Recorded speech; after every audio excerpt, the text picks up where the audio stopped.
अनुग्रहकारी पिता, हम एक और बार हम तेरे चरणों तले आते हैं। तो प्रभु हमारे साथ बातचीत करने वाला परमेश्वर है। तेरे पवित्र आत्मा के द्वारा प्रभु हमारे साथ बर्ताव करने के लिए हम लोग एक और बार प्रभु तेरे तले हम लोग सौंपते हैं। तेरा कार्य हमारे बीच में होने पाए, यीशु के नाम से प्रार्थना मांगते हैं पिता, आमीन।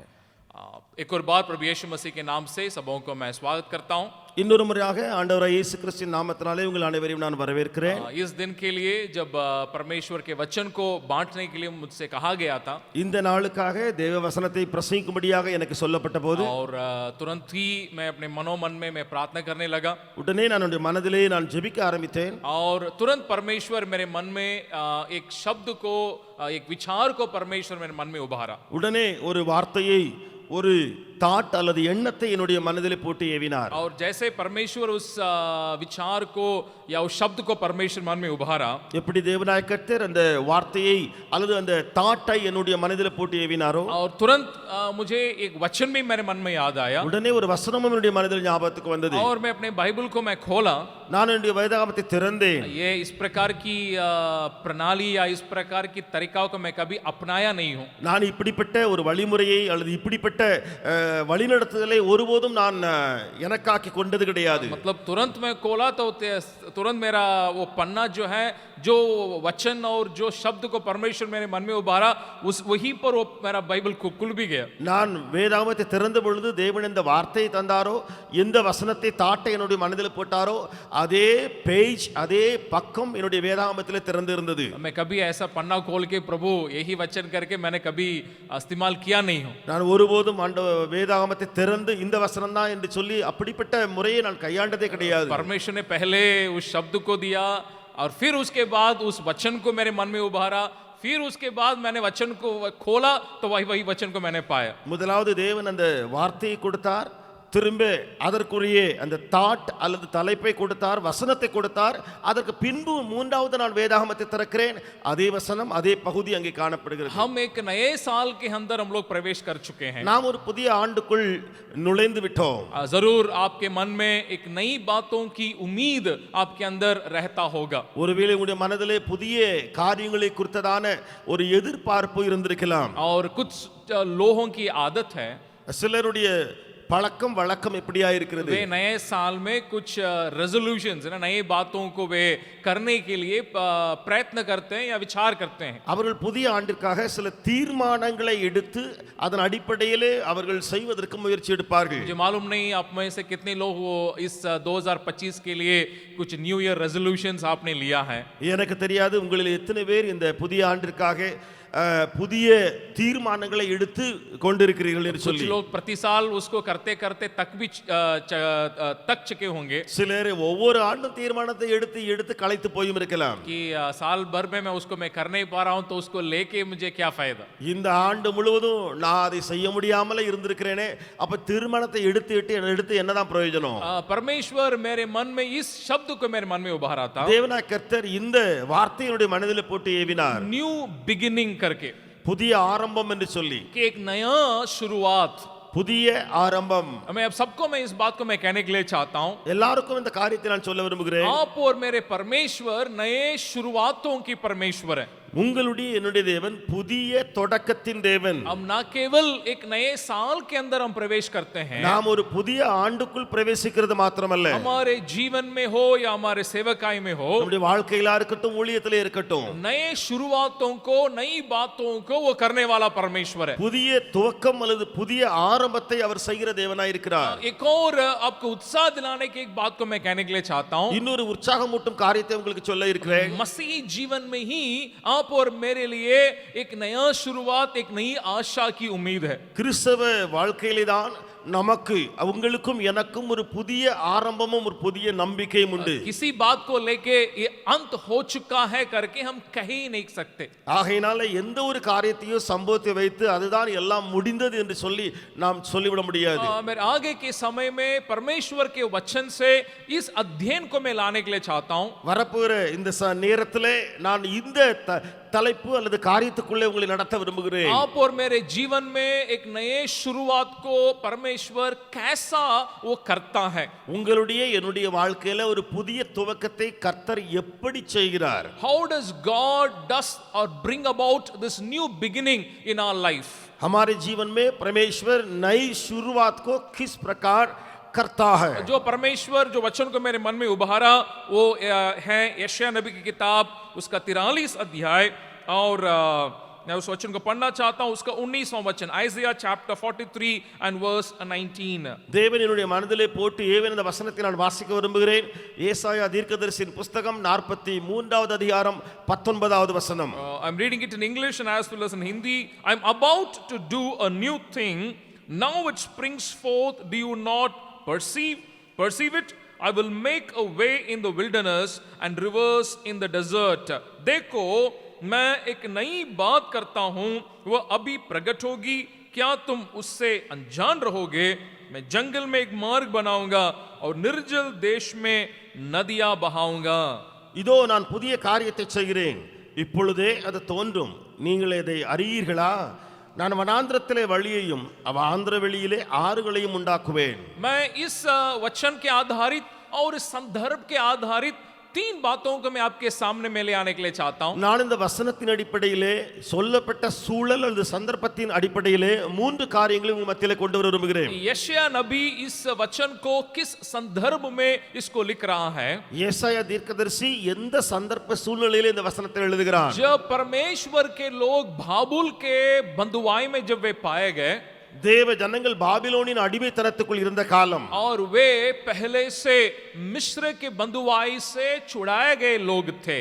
அவர்கள் முதலாவதே எகிப்தின் அடிமைத்தனத்திலிருந்து விடுவிக்கப்பட்ட ஜனம். लेकिन वे परमेश्वर के वचन के अनुसार न चलने के कारण ஆனால் அவர்கள் தேவ வசனத்திற்கு கீழ்ப்படியாமல் இருந்ததினாலே और परमेश्वर ने जो बातों को नहीं करने के लिए कहा था उसे वे करने के कारण அல்லது தேவன் சொன்ன காரியங்களை அவர்கள் செய்யாமல் இருந்தது நிமித்தம் वे इस बाबुल के बंधुआई में वे चले जाते हैं. அவர்கள் இந்த பாபிலோனின் அடிமைத்தனத்துக்குள் வந்தார்கள். जरूर वे कई बार कई प्रकार के शत्रुओं के हाथों में वे सौंपे गए थे. உண்மைதான், अनेक முறை அவர்கள் अनेक விதமான சத்துருக்களின் கரங்களுக்குள்ளாய் ஒப்பு கொடுக்கப்பட்டிருந்தார்கள். लेकिन उन सारे बातों के बाद ये बाबुल की बंधुआई उनके जीवन में एक भारी विपत्ति को ले आती है. ஆனால் அவைகள் எல்லாவற்றை காட்டிலும் இந்த பாபிலோனினுடைய சிறையிருப்பு இருக்கிறதே அவர்களுக்குள்ளே பயங்கரமான பின் விளைவை கொண்டு வந்தது. जैसे आपको वचन से इस बात से अवगत होंगे, நீங்கள் வசனத்தின் மூலமாக இந்த காரியத்திலே காரியங்களை தெளிவாக இருக்கலாம். ना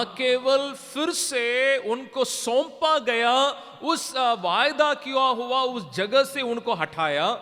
அங்கே ஆண்டவர் அவர்களை ஒப்பு கொடுத்தது மாத்திரமல்ல, வாக்குத்தத்தம் பண்ணின அந்த இடத்திலிருந்து அவர்களை தூக்கி வெளியே கொண்டு போனார் என்று சொல்லலாம். और उस जगह में परमेश्वर के महिमा के लिए जो मंदिर जो परमेश्वर ने उनके द्वारा बनवाया था वो भी ढा दिया गया.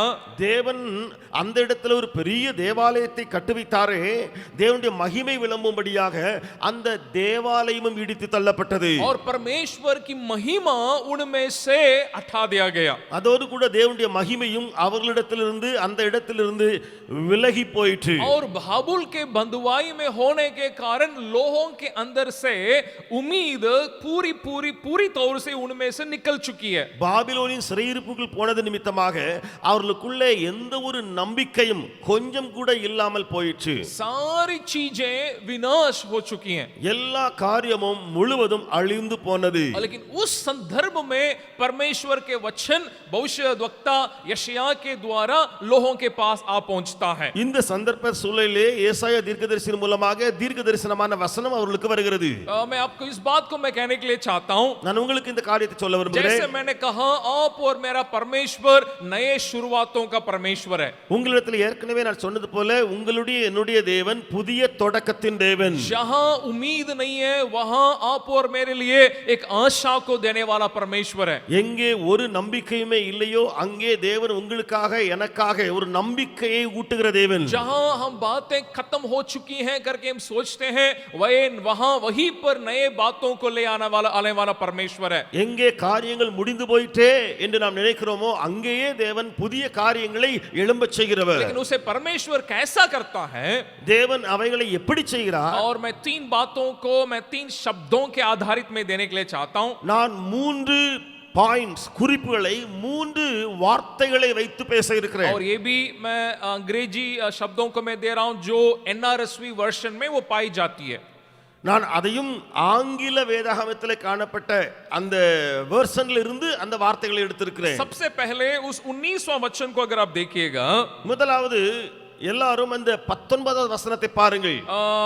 इंग्लिश में इस प्रकार लिखा है, ஆங்கில வேதாகமத்தில் இப்படியாக எழுதி இருக்கிறது, I am about to do a new thing, do you not perceive it. और हिंदी में लिखा है, मैं एक नई बात मैं करता हूं, क्या तुम उसे अनजान रहोगे.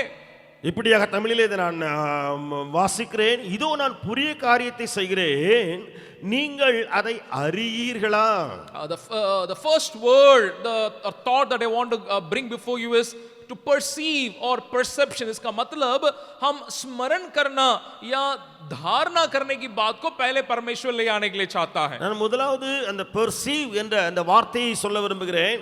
நாம் அறியக்கூடிய, அதாவது உணரக்கூடிய அந்த இடத்திலே இருக்கக்கூடிய காரியம். परमेश्वर जरूर नए बातों को, नई शुरुआत को ले आने के लिए चाहता है. உண்மைதான், கர்த்தர் புதிய ஆரம்பத்தை அவர் செய்யவிருக்கிறார். लेकिन उसे मैं अनुभव करने के लिए एक जगह पे परमेश्वर मुझे ले आने के लिए चाहता है. ஆனால் தேவனோ என்னை அதை உணரக்கூடிய இடத்துக்கு கொண்டு போக விரும்புகிறார். और इसलिए वो कहता है मैं जरूर नई बात में करने के लिए मैं चाह रहा हूं. ஆகினாலே கர்த்தர் சொல்கிறார், இதோ உண்மைதான், நான் புதிய காரியத்தை செய்ய போகிறேன். लेकिन क्या तुम उससे अनजान रहोगे? நீ அதை உணராமல் இருப்பாயோ? इसका मतलब आप और हम परमेश्वर नए शुरुआत देने के बावजूद हम अनजान रह सकते हैं. இதனுடைய அர்த்தம் என்ன? தேவன் ஒரு புதிய காரியத்தையோ அல்லது புதிய தொடக்கத்தையோ செய்யும் பொழுது நாம் அதை அறியாமல் இருக்கவும் வாய்ப்பு உண்டு. इसका कारण क्या है? இதனுடைய காரணம் என்ன? हम जो भूतकाल में ही हम रहना ही उसका एक महत्वपूर्ण कारण है. அதற்கு காரணம் நாம் நம்முடைய கடந்த காலத்திலேயே இருந்து விடுகிறது ஒரு காரணம். हम जरूर नए साल के अंदर तो प्रवेश कर चुके हैं. உண்மைதான், புதிய ஆண்டுக்குள்ள நாம் பிரவேசித்தாச்சு. और लेकिन हमारे जो पुरानी चीजें वैसे के वैसे ही रह रहा है. ஆனால் நம்முடைய பழைய காரியங்கள் எப்படி இருந்ததோ அப்படியே தான் இன்னமும் இருக்கிறது. कई लोगों की आदत है, அநேகருடைய வழக்கம் எப்படி இருக்கிறது? न्यू ईयर सर्विस में जब लोग आते हैं, புதிய ஆண்டு ஆராதனைக்கு ஜனங்கள் வரும்போது लोग सोचते हैं कम से कम एक नया कपड़ा पहन के आना है. குறைஞ்சபட்சம் ஒரு புதிய ட்ரெஸ் போட்டுட்டு போவோமேன்னு சொல்லி. जरूर मेरी आदत नहीं है, कुछ लोगों की आदत है, वे सोचते हैं नया कपड़ा पहनना है. என்னுடைய வழக்கம் பழக்கம் அதுவல்ல. ஆனால் சிலருடைய எண்ணம் என்ன? புதிய ஆண்டு 1ஆம் தேதி ஒரு புதிய ட்ரெஸ் போட்டுட்டு போகணும். उनके मन में लगता है कि नया साल है तो कम से कम कुछ चीज तो नया होना चाहिए. அவர்கள் நினைக்கிறார்கள் புதிய ஆண்டு குறைந்தபட்சம் ஏதாவது ஒரு காரியம் புதுசா இருக்க வேண்டும் என்று நினைக்கிறார்கள். परमेश्वर हमारे बाहरी बातों से नहीं, ஆனால் தேவனோ நம்முடைய வெளிப்புற காரியத்தினால் அல்ல, हमारे भीतर मतलब खास तौर से हमारे आत्मा में, हमारे मन में एक नवीनीकरण को ले आने के लिए चाहता है. ஆனால் நம்முடைய உள்ள, நம்முடைய ஆவி ஆத்மாவில, நம்முடைய மனதில ஒரு புதிய காரியத்தை கொண்டு வர விரும்புகிறார். और उसके लिए परमेश्वर क्या कहता है? அதற்காக தேவன் என்ன சொல்கிறார்? किसी चीज को स्मरण करने के लिए और किसी कुछ बातों को स्मरण नहीं करने के लिए कहता है. தேவனா கர்த்தர் சில காரியங்களை நாம் நினைவு கூற சொல்லுகிறார், சில காரியங்கள் நினைவு நீ கூறக்கூடாது என்று சொல்லுகிறார். अगर आप उसी 43 अध्याय के 16 और 17 वचन को पढ़िएगा, நீங்கள் அதே 43வது அதிகாரத்தினுடைய 16 17 வசனங்களை வாசித்து பார்த்தால் वहां परमेश्वर किए हुए अपने कामों को स्मरण दिलाता है. அங்கே தேவன் அவர் செய்த கிரியைகளை நினைப்பூட்டுகிறார். देखिएगा 16 में लिखा है, यहोवा जो समुद्र में मार्ग और प्रचंड धारा में पद बनाता है, जो रथों और घोड़ों को और शूरवीरों समेत सेना को निकाल लाता है. சமுத்திரத்திலே வழியையும் வலிய தண்ணீர்களிலே பாதையையும் உண்டாக்கி ரதங்களையும் குதிரைகளையும் ராணுவங்களையும் பராக்கிரமசாலிகளையும் புறப்பட பண்ணினார். ये बीती हुई बात है. இது கடந்து போன காரியங்கள். उसको प्रभु यहाँ स्मरण जरूर दिलाता है। உண்மைதான், அதை தேவன் இங்கே நினைப்பூட்டுகிறார். इसका मतलब परमेश्वर के किए हुए बड़े बातों का स्मरण करने के लिए परमेश्वर कहता है। தேவன் என்ன சொல்கிறார் இங்கே? தேவனால் செய்யப்பட்ட பெரிய பெரிய கிரியைகளை நினைவு கூற சொல்லுகிறார். उसको कह के ही परमेश्वर वहां 18 पद में कह रहा है। இதை சொன்ன பின்புதான் தேவனாய கர்த்தர் 18ல சொல்லுகிறார், अब बीती हुई घटनाओं का स्मरण मत करो, न प्राचीन काल की बातों पर मत मन लगाओ। முந்தினவைகளை நினைக்க வேண்டாம், பூர்வமானவைகளை சிந்திக்க வேண்டாம். मतलब परमेश्वर का कहना क्या है? தேவன் என்ன சொல்ல வருகிறார்? कुछ बातों को तुझे स्मरण करना होगा, சில காரியங்களை நான் நினைவு கூற வேண்டும், लेकिन कुछ बातों को स्मरण नहीं करना होगा। ஆனால் சில காரியங்களையோ நான் நினைக்கவே கூடாது. लेकिन समस्या क्या है? ஆனா பிரச்சனை என்ன? जिसे हमें भूलना है उसे हम भूल नहीं पाते हैं, எதை மறந்து விட வேண்டுமோ அதை நாம் மறக்க முடியாமல் जिसे இருப்போம். हमें स्मरण करना है उसे हम भूल जाते हैं। எதை நினைவு வைக்க வேண்டுமோ அதை நாம் மறந்து விடுவோம். आप और मेरे जीवन में परमेश्वर नए शुरुआत को करने में सबसे बड़ी रुकावट क्या है? உங்களுடைய என்னுடைய வாழ்க்கையிலே தேவன் புதிய காரியத்தை ஆரம்பிப்பதற்கு பெரிய தடை என்ன? Not remembering what needs to be remembered and not forgetting what needs to be forgotten. जिसको भूलना चाहिए उसको नहीं भूलने का, और जिसको स्मरण करना चाहिए उसको स्मरण नहीं करने का काम. आप और मुझे परमेश्वर के महानता को हमें स्मरण करने की जरूरी है।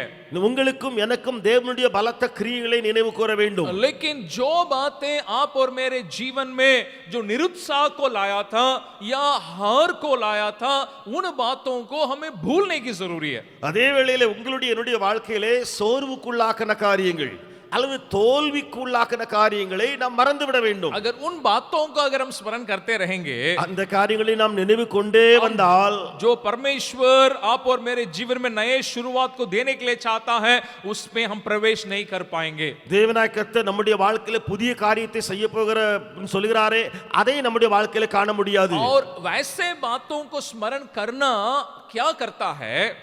அதாவது அந்த காரியங்களை நினைக்கும் பொழுது அது என்ன நடக்கிறது அங்கே? Dwelling on such past will cripple your present as well as your future. आपके वर्तमान समय और आने वाले भविष्य को भी वो वहां पे एकदम उसको रोक देगा। நீங்கள் அந்த காரியங்களை நினைக்க கூடாது, ஆனால் நினைத்துக் கொண்டே இருக்கிறீர்கள் என்று சொன்னால் அது உங்களுடைய நிகழ்கால காரியங்களையும் வருங்கால காரியங்களையும் முடக்கி போடும். और एक और वाक्य को मैं आपको देने के लिए चाहता हूं। இன்னொரு நான் வாக்கியத்தை உங்களுக்கு சொல்ல விரும்புகிறேன். Past is a place of reference, not a place of residence. इसका मतलब अतीत आपके लिए उदाहरण का स्थान है, आप निवास करने का स्थान नहीं है। அந்த பழைய காரியங்கள் இருக்கிறதே, அது உங்களுக்கு நினைவில் கொள்ள முடியும், ஆனால் அதிலேயே தங்கிவிடக்கூடிய ஒரு இடம் அல்ல. कब हम आगे नहीं बढ़ पाते हैं? எப்பொழுது நாம் முன்னேற முடியாமல் இருக்கக்கூடும். उस प्रकार की भूतकाल की बातों को स्मरण करके जब हम हमारे मन में वहीं पर हम रह जाते हैं। எந்த பழைய கசப்பான காரியங்களை நினைத்து நாம் அங்கேயே நின்று விடுவோமோ அப்பொழுது. जरूर मैंने इसका उदाहरण मेरे ख्याल से 2020 में शायद मैंने दिया था। ஒருவேளை ஒரு உதாரணத்தை நான் 2020 ஆண்டிலே சொல்லி இருக்கலாம், ஞாபகம் இருக்கிறது. या 21 में मुझे मालूम नहीं, लेकिन उसको मैं दोहराने के लिए चाहता हूं। அல்லது 2021 ஆண்டிலே சொல்லி இருப்பேன், எனக்கு ஞாபகம் இல்லை, ஆனால் சொல்ல விட जो விரும்புகிறேன். हमारे परिवार में जो सही में जो हुआ था वो घटना को मैं बांटने के लिए चाहता हूं। நான் குடும்பத்திலே நடந்த ஒரு உண்மை சம்பவத்தை உங்களுக்கு நான் சொல்ல இருக்கிறேன். What does dwelling in the past actually do to you? जो पुरानी बातों में ही ठहरते रहना आपके जीवन में किन बातों को ला सकता है? मेरी माँ जो है उनकी 3 भैया लोग हैं। என்னுடைய அம்மாவுக்கு 3 அண்ணன்மார்கள் இருந்தார்கள். मेरी माँ परिवार में आखिरी हैं। என்னுடைய தாயார் என்னுடைய குடும்பத்துல கடைசியா பிறந்தவங்க. उनके जो दूसरे जो भैया जो थे, என்னுடைய அம்மாவுடைய இரண்டாவது அண்ணன், और वे उन दिनों में जब मैं बचपन में था, उन दिनों में वे 2 कंपनी चलाते थे। நான் சின்ன பிள்ளை பருவத்தில் இருக்கும் பொழுது அவங்க 2 கம்பெனி நடத்தி வந்தாங்க. और मेरे हाई स्कूल के टाइम में मैं उनके साथ ही में रहा किया था। என்னுடைய ஹை ஸ்கூல் படிப்பு படிக்கும் பொழுது நான் அவர்களோடு கூட தான் நான் இருந்து வந்தேன். क्योंकि उसके पहले हम लोग देहरादून में मैं पापा के साथ आर्मी स्कूल में मैं पढ़ाई किया था। அதற்கு முன்பு என்னுடைய அப்பாவோ இருந்த அந்த டெஹ்ராடூன்ல அவங்க ஆர்மியில் இருக்கும் பொழுது அங்க இருக்கிற ஸ்கூல்ல நான் படித்து வந்தேன். और हाई स्कूल के समय में जब मैं अपने उस मामा और मेरे नाना नानी के घर में जब मैं रहा, அந்த ஹை ஸ்கூல் படிக்கும் பொழுது என்னுடைய மாமா என்னுடைய தாத்தா பாட்டியினுடைய அந்த வீட்டில் நான் இருக்கும்போது मेरे मामा एक सिनेमा कंपनी चलाते थे. என்னுடைய மாமா ஒரு சினிமா கம்பெனி நடத்துனாங்க. उन दिनों में हमारे परिवार में कोई भी विश्वासी नहीं थे அந்த நாட்களிலே என்னுடைய குடும்பத்தில் எந்த விசுவாசியும் இல்லாத காலம். और एक एक्सपोर्ट कंपनी भी वो चलाते थे. அவர்கள் இன்னொரு எக்ஸ்போர்ட் கம்பெனியும் நடத்தி வந்தாங்க. और अचानक वो सिनेमा कंपनी में बहुत बड़ा एक नुकसान को उन्हें भोगना पड़ा. திடீரென்று அந்த சினிமா கம்பெனில ஒரு பெரிய நஷ்டத்தை அவங்க சந்திச்சாங்க. और उसके कारण उनके एक्सपोर्ट कंपनी में भी नुकसान को उनको भोगना पड़ा. இது நிமித்தமாக விளைவு என்ன ஆயிற்று? எக்ஸ்போர்ட் கம்பெனி அதுலயும் பெரிய நஷ்டம். और कुछ महीनों के अंतर्गत में दोनों दो कंपनियों को बंद करना पड़ा. சில மாதங்களுக்குள்ளாக ரெண்டு கம்பெனிகளையும் மூட வேண்டியதாயிடுச்சு. और वे एक नौकरी में उनको लगना पड़ा. அவர்களுக்கு ஒரு வேலை ஒண்ணு தேடி வேலையை செய்ய ஆரம்பிச்ச और வேண்டியதாயிடுச்சு. वे बेंगलुरु में उस दिनों में इस कारण वे नौकरी करने के लिए चले गए थे. அவர்கள் பெங்களூர்ல இந்த காரணத்து நிமித்தமாக வேலைக்கு போனாங்க. और हर सप्ताह शनिवार और रविवार को हमारे यहाँ वे आते थे. அவர்கள் ஒவ்வொரு வாரமும் சனி ஞாயிறுல அவங்க நாங்க இருக்கிற எங்க வீட்டுக்கு அவங்க வந்துட்டு और போவாங்க. एक दिन शनिवार की सुबह वे बेंगलुरु से वे तिरुचि शहर में आए. ஒரு நாள் காலையில சனிக்கிழமை காலையில அவர்கள் என்ன செஞ்சாங்க? பெங்களூர்ல இருந்து திருச்சி பட்டணத்துக்கு வந்தாங்க. और जिस घर में हम लोग रहा करते थे वहां सामने में एक बहुत बड़ा उन दिनों में वो नियॉन का बोर्ड लगा रहता था. நாங்கள் இருந்த அந்த வீடு இருக்கிறதே அதற்கு முன்பதாக அந்த நாட்களிலே ஒரு நியான் நால செய்யப்பட்ட ஒரு போர்டு பொருத்தப்பட்டிருந்துச்சு. जिसमें वो कंपनी का नाम उस पे लिखा रहता था. அந்த நியான் போர்டுல கம்பெனியுடைய பெயர் பதிக்கப்பட்டிருந்துச்சு. वो मेरे बहन जो छोटी मेरी बहन जो है उसी के नाम पे वो कंपनी मेरे मामा ने रखे थे. என்னுடைய தங்கச்சி இருக்கிறாளே அவ பேரை வச்சுதான் என்னுடைய மாமா அந்த கம்பெனிக்கு பேரை வச்சிருந்தாங்க. मेरा बहन का नाम मोनिका है इसलिए वो कंपनी का नाम था मोनिका फिल्म्स इंटरनेशनल. என்னுடைய தங்கச்சியுடைய பெயர் மோனிகா என்பது ஆகையினாலே கம்பெனிக்கு பெயர் என்னுடைய மாமா வச்சது மோனிகா இன்டர்நேஷனல் என்று சொல்லி. और वे रास्ते में उस सड़क में आ ही रहे थे. அவர்கள் இப்பொழுது வழியில வந்து கொண்டு தான் இருக்காங்க வீட்டை நோக்கி. और हमारे घर के सामने उस नियॉन बोर्ड को उन्होंने देखा. அவர்கள் வீட்டுக்கு முன்பதாக இருந்த அந்த நியான் போர்டை கண்டார்கள். और जब उन्होंने देखा उनके मन में सारे पुरानी बातें याद में आई. அவர்கள் அந்த போர்டை பார்த்த உடனே பழைய காரியங்கள் எல்லாம் நினைவில் வந்தது. कि हम कैसे रहे, इतना बड़ा एक सिनेमा कंपनी हम चलाते थे. நான் எப்படிலாம் இருந்தேன், இவ்வளவு பெரிய சினிமா கம்பெனி நடத்தி வந்தேனே, इतना सारे एक्सपोर्ट के बिजनेस हम लोग कर रहे थे. இவ்வளவு பெரிய எக்ஸ்போர்ட் பிசினஸ் எல்லாம் நாங்க பண்ணி வந்தோமே. अचानक सारी चीजें खत्म हो गई हैं. திடீரென்று எல்லாமே அழிந்து போனது. बस ये सारी बातें उनके मन में हो रहा है. இந்த எல்லா காரியங்களும் மனதிலே தோன்ற ஆரம்பித்தன. और वो बोर्ड को देख रहे हैं, सड़क में चल रहे हैं, ये सारी चीजें जब उनके मन में आया. போர்டை பார்த்துக்கிட்டே வராரு, ரோட்ல நடந்துகிட்டே வர்றாங்க. ஆனா அந்த மனசுல இந்த பழைய சம்பவங்கள் எல்லாம் வருது. उनके मन में इतनी भारी दुख उनके मन में चले आया. அவருடைய மனதுல ஒரு பயங்கரமான துக்கம் வந்தது. उसी क्षण जहां वो खड़े थे वहीं पर खड़े रह गए. எங்கே அவங்க வந்துகிட்டு இருந்தாங்களோ, எங்கே நின்னு பார்த்தாங்களோ அங்கேயே நின்னுட்டாங்க. मतलब उनका दोनों पैर एक एक कदम भी आगे बढ़ नहीं रहा था. அவருடைய கால்ல ஒரு கால் கூட ஒரு அடி முன்ன எடுத்து வைக்க மாட்டேங்கி. इसको साइकोसोमैटिक डिसऑर्डर करके कहते हैं. मतलब मन का तनाव उनके शरीर पर प्रभाव को डाल दिया. இதை சைக்கோ डिसऑर्डर டிசார்டர் என்று சொல்லுவார்கள். அதாவது மன அழுத்தம் அவர்களை இந்த ஒரு வியாதியையோ இந்த ஒரு காரியத்துக்குள்ளேயோ தள்ளிட்டு. मतलब वो एकदम दोनों पैर चला नहीं उस दिन से. அந்த நாள்ல இருந்து ரெண்டு காலும் வழங்கல. वे एक पैर भी उठा नहीं सके. ஒரு காலை கூட தூக்க முடியாது. और लोग आकर के उनको उठा के ले आके हम लोग के घर पे उनको रखना पड़ा. ஜனங்கள் வந்தாங்க, மாமாவை தூக்கி கொண்டு வந்து எங்களுடைய வீட்டுக்குள்ள கொண்டு வச்சாங்க. जब मैं प्रभु में आया फिर प्रभु के अनुग्रह से ही वे वापस अपने पूरे बातों में वे चले आ सके. நான் ரட்சிக்கப்பட்டேன், திரும்ப அவங்க ஆண்டவருக்குள்ள வந்தாங்க. இப்படி எல்லாம் கர்த்தருடைய கிரியை வந்தவர் தான் அவங்க திரும்ப தன்னுடைய பழைய इस बात நிலைக்கு को போனாங்க. अपने परिवार में अपने मामा में आंखों से मैंने इस बात को देखा है.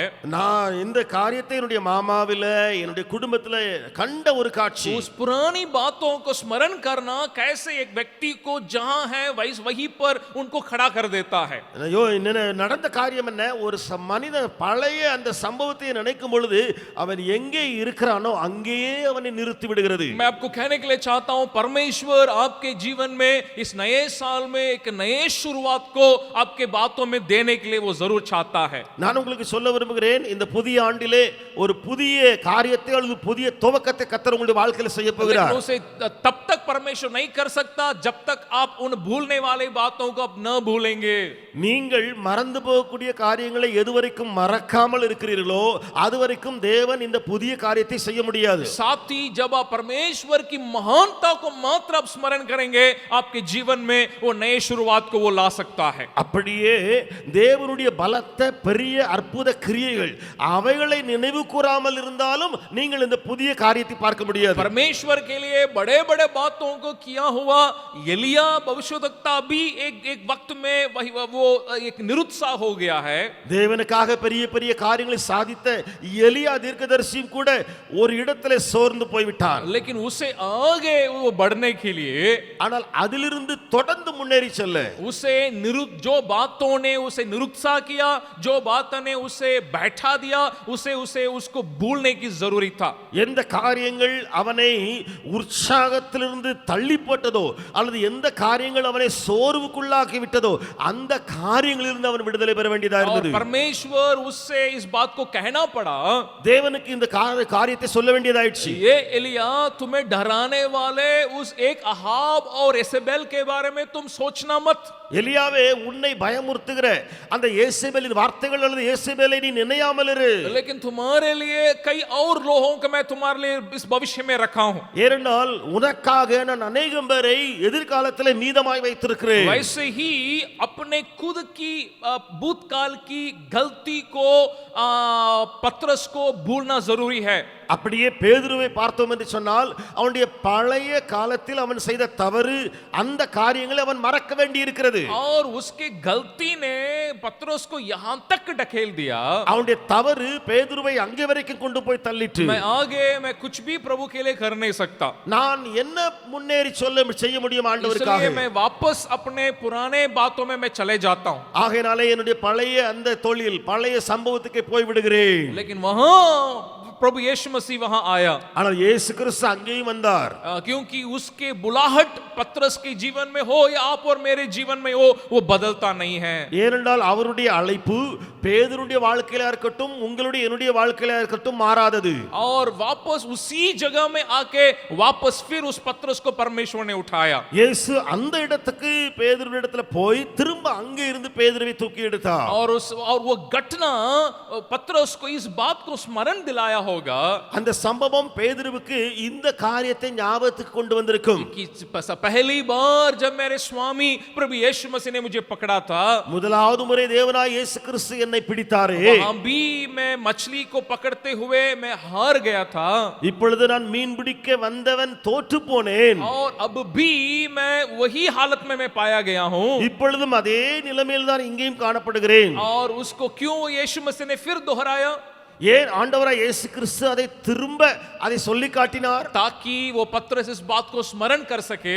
இது நிமித்தம் பேதுருவு இந்த காரியத்தை நினைவு கூற வேண்டும். हे पत्रस, तुम्हारी गलती कितना भी भारी क्यों न हो, பேதுருவே, உன்னுடைய தவறு எவ்வளவு பெரியதா இருந்தாலும் मैं उन बातों को क्षमा करके तुम्हें एक नई शुरुआत देने के लिए मैं तैयार हूं. நான் அந்த தவறை மன்னித்து உனக்கு ஒரு புதிய ஆரம்பத்தை கொடுக்க ஆயத்தமாயிருக்கிறேன். क्योंकि मेरे बुलाहट तुम्हारे ऊपर जैसा था वैसे ही है. ஏனென்றால் என்னுடைய அழைப்பு உன் மேல எப்படி இருந்ததோ அப்படியே இருக்கிறது. सिर्फ तुम एक ही काम तुम्हें करना होगा. நீ செய்ய வேண்டிய ஒரே ஒரு வேலை, तुम जैसे मुझसे प्यार करता था वैसे मुझसे प्रेम करना. என்னிடத்திலே அன்பு கூர்ந்தாயே அப்படியே என்னிடத்திலே அன்பு கூர். आप और मेरे जीवन में उस नए शुरुआत को देने वाला वो परमेश्वर है. கர்த்தர் உங்களுடைய என்னுடைய வாழ்க்கையிலே புதிய காரியத்தை செய்ய ஆரம்பிக்கிறார். जो बातों को हमें भूलने की जरूरी है, उसे भूल के हम आगे बढ़ने के लिए परमेश्वर में सहायता करने पाए. எவைகளை மறக்க வேண்டுமோ மறந்து முன்னேற கர்த்தர் உதவி செய்வாராக. उसकी महानता को और उसकी बुलाहट को, उसके प्रेम को मात्र हम स्मरण करने के लिए प्रभु हमें सहायता करें. அவருடைய அழைப்பு, அவருடைய அன்பு, அவருடைய கிருபை அவைகளை மாத்திரம் நினைவு கூற கர்த்தர் உதவி செய்யட்டும். वैसे एक दूसरे बात को मैं आपके सामने में ले आने के लिए चाहता हूं. அப்படியே இரண்டாவது ஒரு குறிப்பையும் உங்களிடத்தில் சொல்ல விரும்புகிறேன். The first is about what I need to perceive so that I can move forward towards the new beginning of God. முதலாவது நான் எந்த காரியங்களை நினைவில் கூற வேண்டுமோ அதை நினைவில் கூறி நான் முன்னேற்ற பாதையிலே போக வேண்டும். ये बात मुझे परमेश्वर नए बातों को करने की उस जगह पे ले आता है. இந்த காரியம் என்னை தேவன் ஒரு புதிய காரியத்தை செய்யக்கூடிய இடத்துக்கு கொண்டு போகும். This new beginning first begins in my mind, it begins in my spirit. नए शुरुआत पहले मेरे मन में शुरू होता है, फिर मेरे आत्मा में शुरू होता है. अभी दूसरे कदम में प्रभु आप और मुझे ले आने के लिए चाहता है. இப்பொழுது இரண்டாவது அடிக்கு தேவன் நம்மை கொண்டு போகிறார். मेरे साथ उसी 43 अध्याय का 16 वचन को हम पढ़ेंगे. இப்பொழுது என்னோடு கூட அதே 43ஆம் அதிகாரத்தின் 16ஆம் வசனத்தை பாருங்கள். Thus says the Lord who makes a way in the sea, a path in the mighty waters. यहोवा जो समुद्र में मार्ग और प्रचंड धारा में पथ बनाता है.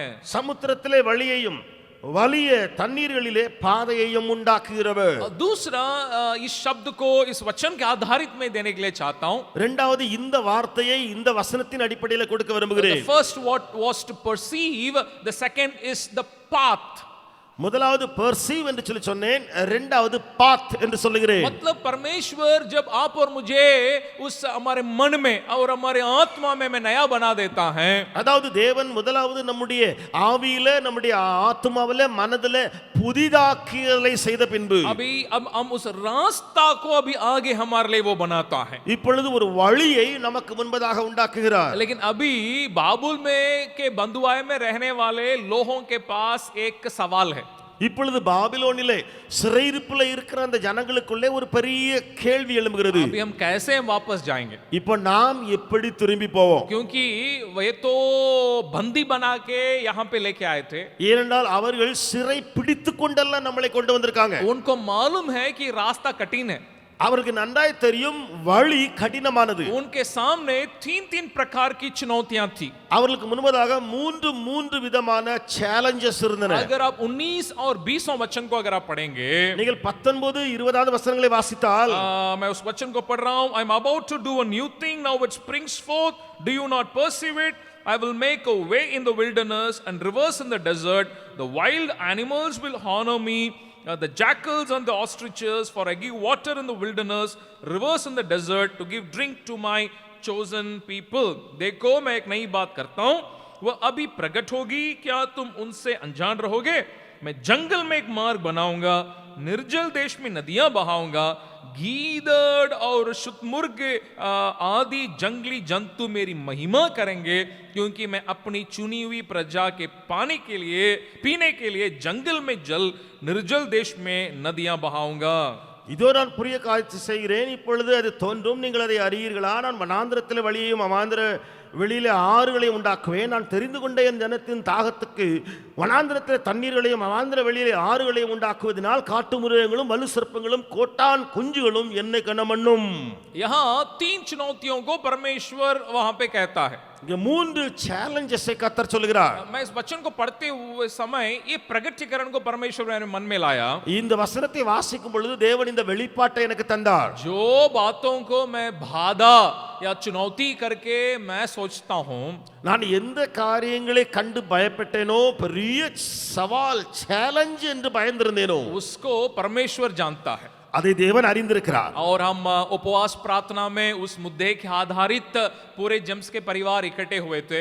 நாம் அந்த உபவாச கூடுகையிலே முழு ஜெம்ஸ் குடும்பமும் அந்த தலைப்பின் கீழே தியானம் வந்தோம். ब्रेकिंग द बैरियर्स, बाधाओं को तोड़ना, தடைகளை உடைத்தெறிகிற காரியம். और हम लोगों ने कई गवाहियों को सुना कि हम लोग जेम्स के सेवकाई में कितने बड़े बड़े बाधाओं को परमेश्वर तोड़ के यहाँ तक ले आया है. अनेक சாட்சிகளையும் கேட்டோம். ஜெம்ஸுடைய ஊழியங்களிலே எவ்வளவு தடைகளை எல்லாம் தாண்டுவதற்கு இங்கே வருவதற்கு கர்த்தர் உதவி செய்தார். फिर इस बात को मैं कहने के लिए चाहता हूँ, திரும்ப நான் சொல்ல விரும்புகிறேன், जो आपके लिए जो बाधा और चुनौती है, உங்களுக்காக சவால் அல்லது உங்களுக்கு முன்பே ஒரு தடை உண்டா, उससे पहले ही परमेश्वर जानता है. அதை முதலாவதே தேவன் அறிந்திருக்கிறார். उनके लिए 3 प्रकार की कम से कम बाधाएं थी. இவர்களுக்கு முன்பதாக 3 விதமான குறைந்தபட்சம் தடைகள் இருந்தன. मैं इंग्लिश में कहता हूं, there are 3 W's of challenges: the wilderness, wild animals, water. ये 3 प्रकार की बाधाएं उनके पास रही. वहां मरुभूमि है, जंगली जानवर है और जल की जरूरत है. wilderness, wild animal, water. அங்கே வனாந்திரமும் காட்டு மிருகங்களும் தண்ணீரும் அவர்களுக்கு பயங்கர தடையா இருந்தன. जाने का रास्ता आसान नहीं है, போகக்கூடிய வழி எளிதானதல்ல. जंगल और मरुभूमि से भरा है. காட்டும் காடும் வனாந்தரமுமே. उनके मन में ये विचार होगा कि रास्ता हम कैसे, हम लोग इस रास्ते में होके कैसे हम लोग लौट सकते हैं. அவருக்கு தெரியாது இந்த வழியில வந்தோம், இந்த வழியில போய் எப்படி திரும்பி போவது. ये हमारे लिए आसान नहीं है. இது நமக்கு எளிதல்ல. दूसरा जंगली जानवर, இரண்டாவது காட்டு மிருகங்கள். वे उनकी कतरा पूरा पूरा भरा हुआ है அந்த ஆபத்து எல்லா இடமும் நிரம்பி இருக்கு. और रास्ता में पीने के लिए पानी नहीं है. அப்படியே போற இடமெல்லாம் குடிக்க தண்ணி கிடையாது. लेकिन परमेश्वर क्या कहता है, கர்த்தர் என்ன சொல்லுகிறார்? जो तुम्हारे लिए चुनौतियां हैं, உங்களுக்கு இருக்கிற சேலஞ்சஸ் உண்டு, जो तुम्हारे लिए बाधाएं हैं, உங்களுக்கு முன்னே இருக்கிற தடைகள், उसी के बीच में रास्ता बनाने वाला परमेश्वर, அவைகளுக்கு மத்தியிலேயே வழி உண்டாக்குகிற தேவன். प्रभु कहता है उस मरुभूमि में तुम्हारे लिए रास्ता बनाऊंगा. தேவன் சொல்லுகிறார் அந்த வனாந்தரத்தில் வழி உண்டாக்குவேன். जो जंगली जानवर से तुम डरते हो, परमेश्वर कहता है वो मेरे आदर करते हैं. காட்டு மிருகங்களை கண்டு நீ பயப்படுகிறாயே, அவைகள் என்னை வணங்குகின்றன, என்னை சேவிக்கின்றன. I really love that meditation में उस अध्ययन को मैं बहुत ही मैंने प्यार से उसको मैं किया था. நான் இந்த மெடிடேஷனை பண்ணும் பொழுது ரொம்ப பிரியப்பட்டு நேசப்பட்டு நான் அதை வாசித்தேன். God is saying the wild animals they honor me, ये जंगली जानवर मेरे आदर करते हैं. தேவன் சொல்லுகிறார் காட்டு மிருகங்கள் என்னை கனம் பண்ணும். इसलिए जो मैं कहूंगा वो उसे करेंगे. ஆகையால நான் என்ன சொல்றேனோ அதை அவைகள் செய்யும். तुम मात्र मैं जो कहता हूं उसे तुम करो. तुम्हारे लिए जो चुनौतियां हैं उसे मैं अपने आज्ञा के तले उन्हें मैं चलाऊंगा. ஆகையால நான் சொல்லுவதை நீ கேட்டு நட. அப்படி நடக்கும் பொழுது உனக்கு முன்பதாக சவால்கள் அல்லது சேலஞ்சஸ் தடைகள் அவைகளை எல்லாம் நான் பார்த்துக் கொள்வேன். You and I have a God of new beginnings who not only creates the path, he also protects and he also provides. आप और मेरे लिए एक ऐसा परमेश्वर है जो नए शुरुआत को देने वाला, हमारे लिए ना केवल रास्ता बनाता है, हमें सुरक्षित हमें रख के सारे प्रावधानों को आप और मेरे लिए देने वाला परमेश्वर है. நம்முடைய தேவனாய கர்த்தர் வழி உண்டாக்குகிறவர் மாத்திரமல்ல, அவர் பாதுகாக்கிறவரும் கூட. அவர் அதன் வழியாய் போகக்கூடிய அளவுக்கு நமக்கு ஒரு பெரிய பாதுகாப்பு தரக்கூடியவர். अगर परमेश्वर आपको बुलाया है, தேவன் உங்களை அழைத்திருக்கிறாரா? और अगर परमेश्वर ने आपके हाथों में कुछ जिम्मेदारियां दी हैं, அல்லது தேவனுடைய கரங்களிலே சில பொறுப்பை கொடுத்திருக்கிறாரா? उसके लिए प्रावधान देने वाला वही है. அதற்காக ஏற்பாடு காரியங்களை ஆயத்தப்படுத்துகிறவர் அவரே. मेरे मन में एक गवाही मेरे मन में याद आती है. என்னுடைய மனதிலே ஒரு சாட்சி ஞாபகத்துக்கு வருகிறது. पिछले साल बड़े अंकल और मैं हम लोग अमेरिका देश में कई प्रांतों में हम लोग गए थे. கடந்த ஆண்டிலே நானும் பெரியண்ணனும் அமெரிக்கா தேசத்திலே பல ஸ்டேட்ஸுக்கு நாங்கள் போய் வந்தோம். 24 जगहों में मैं हर हमारे सेवकाई के बारे में मैंने वहां पे लोगों के बीच में रखा था. நான் 24 இடத்திலேயும் நம்முடைய ஊழியத்தை குறித்தான சாட்சியை ஒவ்வொரு இடத்திலையும் வைத்தேன். एक जगह में एक सेवकाई के बारे में मैं बोलना भूल गया. ஒரு இடத்துல ஒரு ஊழியத்தை குறித்து பேச நான் மறந்து போனேன். वो कैलिफोर्निया में फॉल्सम करके एक जगह पे हमारे मेडिकल मिनिस्ट्री के बारे में बोलने के लिए मैं भूल गया. கலிபோர்னியாவிலே ஃபால்சம் என்ற ஒரு இடத்திலே மெடிக்கல் ஊழியத்தை குறித்து சொல்ல மறந்து போயிட்டேன். हमारे रीना सिस्टर को उनको इस बात मालूम है. நம்முடைய ரீனா சகோதரிக்கு இந்த காரியங்களை குறித்து தெரியும்.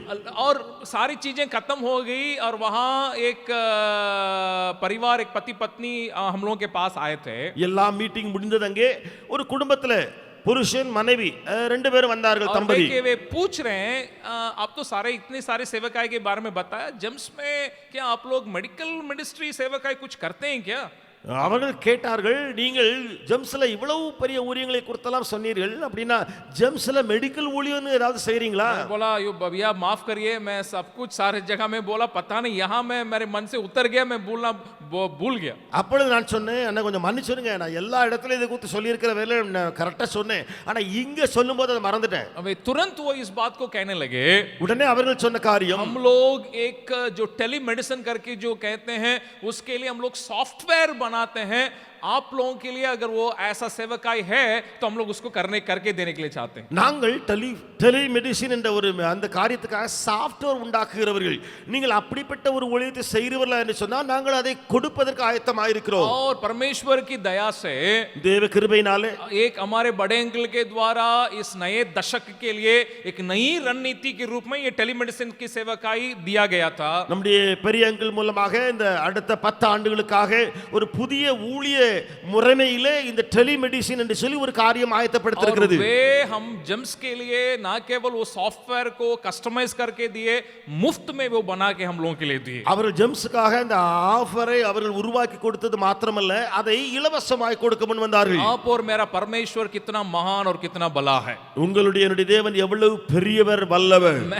मैंने गलती किया, मैंने उसको कहा भी नहीं उस सेवकाई के बारे में, நான் அந்த ஊழியத்தை சொல்லாமல் இருந்ததனாலே தவறு செய்ததால். लेकिन परमेश्वर बातों को भूलने वाला नहीं है. தேவனோ காரியங்களை மறவாதவர்.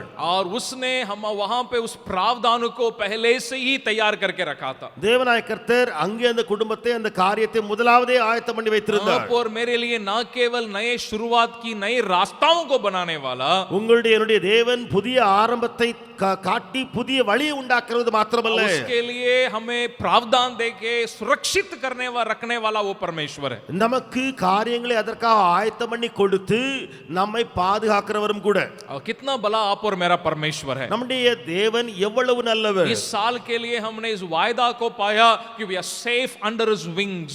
இந்த ஆண்டுக்காக நாம் ஒரு வாக்குத்தத்தத்தை பெற்றிருக்கிறோம். हम उसके पंखों के तले सुरक्षित है. उस पंखों के तले हमारे लिए सुरक्षा भी है, उस पंखों के तले हमारे लिए प्रावधान भी है. அந்த சிறகுகளின் நிழலிலே இடையிலே நமக்கு பாதுகாப்பும் உண்டு என்று சொல்லி அதுக்கு கொடுக்கப்படுகிற ஏற்பாடு காரியங்களும் நமக்கு கிடைக்கிறது. आप और मेरे जीवन में नए बातों को करने वाला, उन चीजों को भी देने वाला वही है. தேவனாய கர்த்தர் நமக்கு புதிய காரியத்தை தொடங்க செய்து அதற்கு தேவையானவைகளை கொடுக்கிறவரும் கூட. और तीसरा एक बात को कह के मैं अंत करने के लिए चाहता हूं. மூன்றாவது ஒரு காரியத்தை சொல்லி முடிக்க விரும்புகிறேன்.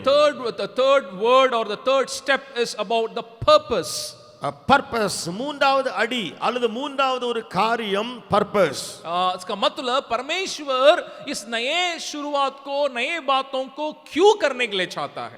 தேவன் இந்த புதிய தொடக்கத்தை புதிய காரியத்தை ஏன் செய்ய விரும்புகிறார்? कई लोग नए शुरुआत के बारे में बात जरूर करते हैं. அநேகர் புதிய காரியத்தை குறித்து கண்டிப்பா பேசுவார்கள். जरूर नए साल की आराधना में, विश्व भर में, कलीसियाओं में नया शुरुआत के बारे में प्रचार होता है. ஒவ்வொரு சபையில, உலகமெங்கும் இருக்கிற சபையில இந்த புதிய ஆண்டுல கண்டிப்பா ஒரு பிரசங்கம், ஒரு வாக்குத்தத்தம் புதிய காரியத்தை குறித்து. लेकिन इस खास बात को भूल जाते हैं. ஆனால் இந்த முக்கிய விஷயத்தை அவங்க மறந்துறாங்க. ये मकसद को भूल जाते हैं. நோக்கத்தை மறந்து விடுவார்கள். आप और मेरे जीवन में ये नए शुरुआत को परमेश्वर को क्यों देना है? உங்களுடைய என்னுடைய வாழ்க்கையில இந்த புதிய காரியத்தை கர்த்தர் ஏன் செய்ய வேண்டும்? ताकि परमेश्वर अपने मकसद को आप और मेरे द्वारा पूरा कर सके. அதாவது இது நிமித்தம் தேவன் தன்னுடைய திட்டம் அல்லது நோக்கத்தை இதன் மூலமாய் நிறைவேற்றுவது. उसका मकसद क्या है? அவருடைய திட்டம் என்ன? आप 43 अध्याय के 21 वचन को अगर आप पढ़ेंगे, நீங்கள் அதே 43ல 31வது வசனத்தை வாசித்தால், 21 और 7वां वचन को भी पढ़ेंगे. 7ஆம் வசனத்தை வாசித்தால், मैं दोनों वचन को पढ़ रहा हूं. पहला 7वां वचन को मैं पढ़ रहा हूं. 43:7, और एक को जो मेरा कहलाता है, जिसको मैंने अपनी महिमा के लिए सृजा, जिसको मैंने रचा और बनाया है. நான் என் மகிமைக்கென்று சிருஷ்டித்து உருவாக்கி படைத்து என் நாமம் தரிக்கப்பட்ட யாவரையும் கொண்டு வா என்பேன். और वैसे ही 21 में लिखा है, அப்படி 21ஆம் வசனத்தில் எழுதி இருக்கு, इस प्रजा को मैंने अपने लिए बनाया है कि वे मेरा गुणानुवाद करें. இந்த ஜனத்தை எனக்கென்று ஏற்படுத்தினேன், இவர்கள் என் துதியை சொல்லி வருவார்கள். और इस दोनों वचन को अगर आप इंग्लिश में अगर आप देखिएगा, இந்த ரெண்டு வசனத்தையும் ஆங்கிலத்திலே பார்த்தால், everyone who is called by my name, whom I created for my glory, whom I formed and made, so that the people whom I formed for myself, that they might declare my praise. परमेश्वर यहाँ 3 बातों को कह रहा है.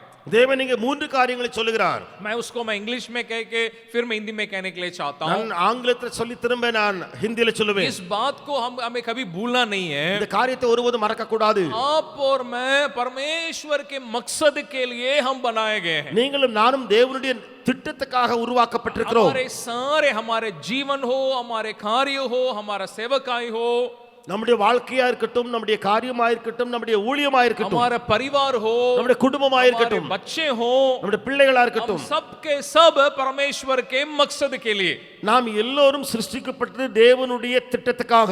कई बार मसीह लोग भी, सेवकाई में आए हुए लोग भी इस बात को भूलने का एक संभावना है. அநேக நேரத்திலே கிறிஸ்தவர்களும் ஊழியத்துக்கு வந்த ஜனங்களும் இந்த காரியத்தை மறக்க பயம் உண்டு. जब इसको भूल जाते हैं, இத மறக்கிற வேளையிலே हम सारी चीजों को हम अपने भलाई के लिए करने की विचार में हम चले आते हैं. நம்ம எல்லாவற்றையும் நம்முடைய சொந்த லாபத்துக்கு செய்யக்கூடிய சிந்தைக்கு வந்து விடுவோம். या अपने तरीका से करने के विचार में चले आएंगे. அல்லது நமக்கு தெரிகிற முறையில விருப்பத்துல செய்ய வந்துருவோம். या अपने स्वप्न को पूरा करने के चक्कर में हम चले आएंगे. அல்லது நம்முடைய சொப்பனத்தை நிறைவேற்றணுங்கிற எண்ணத்துல வந்துருவோம். ये परमेश्वर के मकसद के लिए ही हम बुलाए गए हैं. இங்கே பாருங்கள், தேவனுடைய நோக்கத்துக்காக நாம் அழைக்கப்பட்டவர்கள். I want to say this in English like this: we are called by God's name, created for God's glory, chosen for God's purpose. यानी हमें परमेश्वर के नाम से हम बुलाए गए हैं, उसकी महिमा के लिए हम रचे गए हैं और उसके मकसद के लिए हम चुने गए हैं. நம் தேவனுடைய நாமத்தினாலே அழைக்கப்பட்டு நாம் அவருடைய திட்டத்துக்காக நாம் உருவாக்கப்பட்டிருக்கிறோம். Let me say it one more time and slowly. Called by God's name, परमेश्वर के नाम के द्वारा हम बुलाए गए हैं. நாம் தேவனுடைய நாமத்தினாலே அழைக்கப்பட்டிருக்கிறோம். Created for God's glory, हम परमेश्वर की महिमा के लिए हम रचे गए हैं. தேவனுடைய நாமத்துக்காக சிருஷ்டிக்கப்பட்டிருக்கிறோம், மகிமைக்காக. chosen for God's purpose, हम परमेश्वर के मकसद के लिए हम चुने गए हैं. தேவனுடைய திட்டத்துக்காக நாம் தெரிந்து கொள்ளப்பட்டிருக்கிறோம். इस विचार को हमें कभी भूलना नहीं है. இந்த எண்ணத்தை ஒருபோதும் மறந்து விடக் கூடாது. आप और मेरे जीवन में परमेश्वर नए शुरुआत को क्यों करने के लिए चाहता है? உங்களுடைய வாழ்க்கையில தேவன் புதிய காரியத்தை ஏன் ஆரம்பிக்கிறார்? क्योंकि हम उसके द्वारा ना केवल रचे गए हैं, நாம் அவர் மூலமாக சிருஷ்டிக்கப்பட்டது மாத்திரமல்ல, आप और मेरे लिए उसके क्रूस के बलिदान ने हमें नया सृष्टि हमें बनाया है. அவருடைய சிலுவை மரணமானது நம்மை ஒரு புதிய மனிதனாக்கிற்று. We were not only created, we were made into a new creation. इसका कारण क्या है? நாம் சிருஷ்டிக்கப்பட்டது மாத்திரமல்ல, நாம் புதிய மனிதனாக்கப்பட்டிருக்கிறோம். இதற்கு காரணம் என்ன? ताकि हम उसकी महिमा हम कर सके. இது நிமித்தம் நம்முடைய மகிமை செலுத்தும்படியாக. मतलब जो कुछ मैं हूं सब कुछ उसकी महिमा के लिए. ஆகையால் என்னவா இருக்கிறேனோ எல்லாம் அவருடைய மகிமைக்காகவே, उसके मकसद को पूरा करने के लिए, அவருடைய திட்டத்தையும் நோக்கத்தையும் நிறைவேற்றுவதற்காக. इसको हमें कभी भूलना नहीं है. இதை ஒருபோதும் மறந்து விடக் கூடாது. अगर इस बात को हम समझ लेंगे, இதை நான் புரிந்து கொண்டு விட்டால், ये नए शुरुआत आप और मेरे जीवन में परमेश्वर करना आसान हो जाएगा. ஒரு புதிய ஆரம்பம் அல்லது காரியத்தை உங்களுடைய வாழ்க்கையில கர்த்தர் செய்வது எளிது. कोई भी चीजें आपके जीवन में निरुत्साह लाके आपको रोकेगा नहीं. எந்த ஒரு காரியமும் உங்களை சோர்வுக்குள்ளாக்கி உங்களை தடை பண்ண முடியாது. जरूर ऐसी वातावरण, ऐसी परिस्थितियां आएंगी, உண்மைதான், அப்படி சூழ்நிலையும் அப்படிப்பட்ட காரியம் உங்கள் முன்பதாக வரும். लेकिन उसके बीच में आपके अंदर ये उम्मीद चले आएगा ஆனால் அவைகளுக்கு மத்தியிலே உங்களுக்குள்ளே ஒரு நம்பிக்கை தலைக்கும். कि मैं परमेश्वर के नाम के द्वारा मैं बुलाया गया हूं, उसकी महिमा के लिए मैं रचा गया हूं और उसके मकसद के लिए मैं चुना गया हूं. நான் அவருடைய மகிமைக்காக சிருஷ்டிக்கப்பட்டிருக்கிறேன், அவருடைய நோக்கத்தை நிறைவேற்றுவதற்காக தெரிந்து கொள்ளப்பட்டிருக்கிறேன் என்ற ஒரு காரியம். ऐसे लोग अपने जीवन में कभी डगमगाएंगे भी नहीं. இப்படிப்பட்டவர்கள் தங்களுடைய வாழ்க்கையில தடமாற முடியாது. जैसे मैंने कहा, उनके जीवन में नए शुरुआत करना परमेश्वर के लिए आसान है. நான் சொன்னது போல அவருடைய வாழ்க்கையிலே புதிய காரியத்தை ஆரம்பிப்பது தேவனுக்கு எளிதாகிவிடும். इसीलिए पौलुस अपने पत्री में एक बात को लिखता है जिसे मैं कह के अंत करने के लिए चाहता हूं. ஆகையாலே பவுல் தன்னுடைய நிருபங்களிலே ஒரு காரியத்தை எழுதுகிறார், அதை சொல்லி நான் முடிக்க விரும்புகிறேன். अगर आप फिलिपियों की पत्री उसका 3रा अध्याय को खोलिएगा, பிலிப்பியர் 3வது அதிகாரத்தை நீங்கள் திறந்து பார்த்தால், जिस वचन से आप अवगत हैं, நீங்கள் இந்த வசனங்களை நன்றாய் அறிந்து வைத்திருக்கிறீர்கள். 12 वचन से वो 14 वचन तक इस बात को कहता है. 12ஆம் வசனத்திலிருந்து 14ஆம் வசனம் வரைக்கும் அவன் இதை சொல்லுகிறான். ये मतलब नहीं कि मैं पा चुका हूं या सिद्ध हो चुका हूं, पर उस पदार्थ को पकड़ने के लिए दौड़ा चला जाता हूं जिसके लिए मसीह यीशु ने मुझे पकड़ा था. நான் அடைந்தாயிற்று அல்லது முற்றும் தேறினவனானேன் என்று எண்ணாமல் கிறிஸ்து இயேசுவினாலே நான் எதற்காக பிடிக்கப்பட்டேனோ அதை நான் பிடித்துக் கொள்ளும்படி ஆசையை தொடர்கிறேன். हे भाइयों, मेरी भावना ये नहीं कि मैं पकड़ चुका हूं, परंतु केवल ये एक काम करता हूं कि जो बातें पीछे रह गई हैं उनको भूलकर आगे की बातों की ओर बढ़ता हुआ. சகோதரரே, அதை பிடித்துக் கொண்டேன் என்று நான் எண்ணுகிறதில்லை. ஒன்று செய்கிறேன், பின்னானவைகளை மறந்து முன்னானவைகளை நாடி निशाने की ओर दौड़ा चला जाता हूं ताकि वह इनाम पाऊं जिसके लिए परमेश्वर ने मुझे मसीह यीशु में ऊपर बुलाया है। கிறிஸ்து இயேசுவுக்குள் தேவன் அழைத்த பரம அழைப்பின் பந்தய பொருளுக்காக லக்கை நோக்கி தொடர்கிறேன். आप और मैं पौलुस प्रेरित के द्वारा ये प्रेरणा पाने की जरूरी है। நீங்களும் நானும் பவுலின் மூலமாக உந்தப்பட வேண்டிய அவசியம் உண்டு. अपने जीवन और सेवकाई के आखिरी समयों में आके पौलुस इस बात को कहता है। தன்னுடைய வாழ்க்கை வயது தன்னுடைய ஊழியத்தின் கடைசி கட்டத்தில் வந்து பவுல் இதை சொல்லுகிறான். अब भी मैं कुछ ऐसी चीजें हैं जिसमें मैं भूल के आगे मैं बढ़ रहा हूं। நான் இந்த காரியங்களை மறக்க வேண்டியவைகளை மறந்து முன்னேறுகிறேன். मेरे निशाना मेरी नजर सिर्फ एक ही बात की ओर है।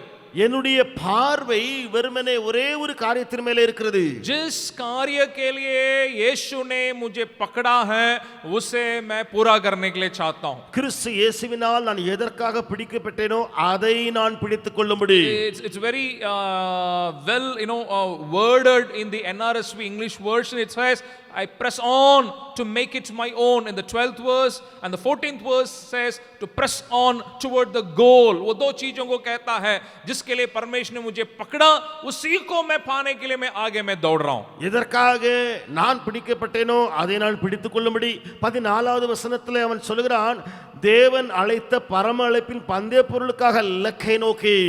Again in English it's very good in NRSV because it says he made me his own so I press on to make it my own करके वो कहता है वो यीशु ने मुझे अपना बना लिया और उसने अपने मकसद को मुझे सौंप दिया, उसी को मैं पूरा करने के लिए मैं दौड़ रहा हूं। தேவன் என்னை தமக்காக்கி கொண்டார், அவருடைய திட்டத்தை எனக்குள்ளே வைத்தார், அதை நான் நிறைவேற்றும்படியாய் முன்னேறி கொண்டிருக்கிறேன். और मेरे जीवन में नए शुरुआत को परमेश्वर इसलिए देने के लिए चाहता है உங்களுடைய என்னுடைய வாழ்க்கையில ஒரு புதிய ஆரம்பத்தை கர்த்தர் ஏன் செய்ய விரும்புகிறார்? ताकि उसके मकसद पूरा हो सके और उसकी महिमा आप और मेरे जीवन के द्वारा हो सके। அவருடைய அந்த திட்டம் முழுமையடைய வேண்டும், அதன் மூலமாக அவருக்கு மகிமை செலுத்தப்பட வேண்டும். मैं इस बात से ज्यादा मैं मतलब सीखता हूं। நான் இந்த காரியத்தினால அதிகமாக கற்றுக்கொள்வதுண்டு. आप लोग अकेले होंगे मुझे मालूम नहीं, जो पजल जो गेम होता है,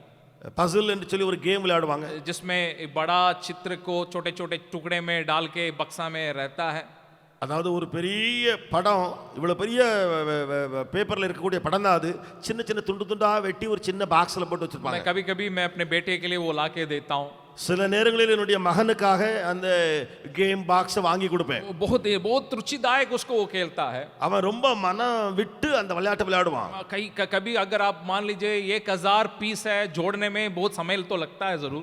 உண்மைதான், 1000 பீஸ் துண்டு இருக்கிற வேளையில அந்த எல்லா 1000 துண்டையும் இணைப்பது ரொம்ப நேரம் பிடிக்கும். लेकिन जब वो जुड़ जाता है बहुत आनंदित होता है। ஆனால் அது எல்லாம் இணைந்து விடும் பொழுது ரொம்ப சந்தோஷமாயிருவான். मैं इससे एक बात को मैं समझता हूँ, அதுல ஒரு காரியத்தை நான் கற்றுக்கொள்கிறேன். आप और हम परमेश्वर के उस महान योजना के उस चित्र में हम भी एक पजल हैं। நீங்களும் நானும் தேவனுடைய இந்த பெரிய படம் அந்த திட்டத்துல ஒரு துண்டா இருக்கிறோம். और हमें उस सही जगह पे लाके रखने के लिए परमेश्वर पूरा कोशिश करता है। தேவன் நம்மை சரியான இடத்துல கொண்டு பொறுத்துவதற்கு முழு முயற்சி எடுக்கிறார். हमारे जीवन में नए शुरुआत को परमेश्वर ले आता है। நம்முடைய வாழ்க்கையிலே புதிய ஆரம்பத்தை கர்த்தர் கொண்டு வருகிறார். क्योंकि जहां रहना चाहिए वहां ना रह के हम कभी कभी हट जाते हैं। ஏனென்றால் சில நேரங்களில் எங்க இருக்கணுமோ அங்க இல்லாம வேற எங்க நம்ம ஓடிறோம். हमारा मन कभी परमेश्वर के मकसद से दूर हो जाता है। நம்முடைய மனம் தேவ திட்டத்திலிருந்து अनेक முறை விலகி விடுகிறது. मन के अंदर हम परमेश्वर के मकसद को भूल जाते हैं। மனதுக்குள்ளேயே தேவ நோக்கத்தையே மறந்து விடுகிறோம். मैं ऐसा मैं समझता हूं, நான் இப்படியாக உணர்கிறேன். हमारे अंदर मन में नवीनीकरण को लाके தேவன் நம்முடைய மனதிலே நவீனமாக்குதலை கொண்டு வந்து हमारे आत्मा में एक नए बात को ले आके நம்முடைய ஆவியிலே ஒரு புதிய காரியத்தை கொண்டு வந்து हमारे लिए नए रास्ता बना के நமக்கு ஒரு புதிய வழி உண்டாக்கி अपने प्रावधान को भी देखे அவர் நமக்கு செய்ய வேண்டிய காரியத்தை எல்லாம் கொடுத்து हमें सुरक्षित रख के பாதுகாத்து ताकि हमें अपने मकसद को वो पूरा कर सके, இதன் மூலமாய் தேவன் தன்னுடைய திட்டத்தை நம் மூலமாய் நிறைவேற்ற अपने महिमा कर सके। தன்னுடைய மகிமையை கொண்டு வர कितना आनंद परमेश्वर के मन में होता होगा। இவ்வளவு காரியங்கள் செய்த பின்பு கர்த்தர் எவ்வளவு சந்தோஷப்பட்டிருப்பார்। ये गवाही को मात्र मैं कह के अंत करने के लिए चाहता हूँ। ஒரே ஒரு சாட்சியை சொல்லி நான் முடிக்க இருக்கிறேன்। ये मंगोलिया देश के बारे में है। இது மங்கோலியா தேசத்திலே நடந்த ஒரு காரியம்। जो अब भी वो वहाँ पे कम्युनिज्म और बुद्धिज्म का प्रभाव वहाँ ज्यादा है। இப்பொழுதும் அங்கே கம்யூனிசம் புத்திசம்க்கு இடையில பயங்கரமான தாக்கம் உண்டாயிருக்கிறது। एक दुनिया में वो एक देश है जो सोवियत रशिया जब था, कम्युनिज्म को वे बुला के अपने देश के लिए ऊपर उन्होंने उसको लागू किया था।